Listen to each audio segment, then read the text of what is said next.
रविचंद्रन अश्विन रवींद्र जडेजा, क्या आपने देखा वो रिकॉर्ड्स जो इस जोड़ी ने बांग्लादेश के खिलाफ 195 रनों की साझेदारी से बनाए। पहले दिन का खेल खत्म होने पर भारत का स्कोर 339/6 था, लेकिन क्या आप जानते हैं कि इस अद्भुत स्कोर के पीछे का रहस्य क्या है? किसने भारत को ऐसे मुश्किल हालात से बाहर निकाला जब टीम ने केवल 144 रनों पर अपने 6 महत्वपूर्ण विकेट खो दिए थे? रोहित शर्मा, विराट कोहली, शुभमन गिल, ऋषभ पंत, यशस्वी जायसवाल और केएल राहुल सभी पवेलियन लौट चुके थे।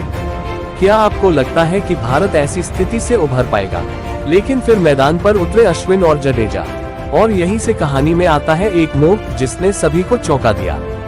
195 रनों की नाबाद साझेदारी ने न सिर्फ भारत को एक मजबूत स्थिति में पहुंचा दिया, बल्कि कई रिकॉर्ड भी ध्वस्त कर दिए। अब सोचिए, ये दोनों खिलाड़ी कितने बड़े रिकॉर्ड ध्वस्त कर चुके हैं।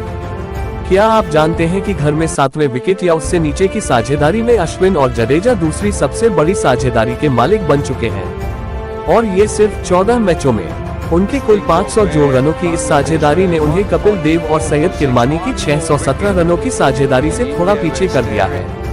क्या आपको लग रहा है कि ये दोनों कैसे इतने सफल हो गए?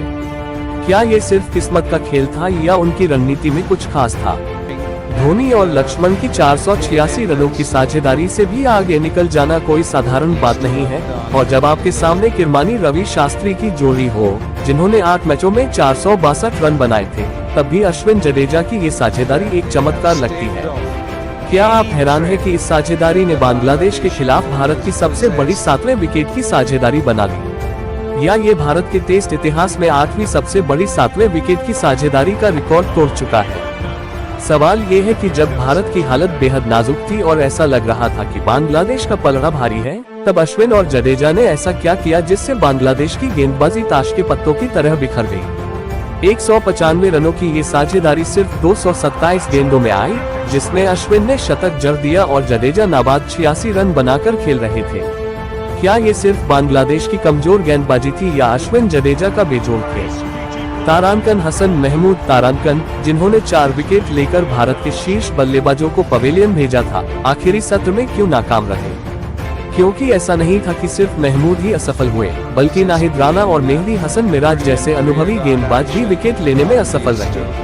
तो फिर क्या है इस रहस्य का जवाब? क्या ये भारतीय खिलाड़ियों की योजना का कमाल था या बांग्लादेशी गेंदबाजों की कमजोरी?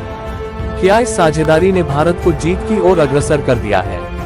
और सबसे बड़ा सवाल, क्या भारत इस मोमेंटम को बनाए रखते हुए इस सीरीज को आसानी से जीत जाएगा?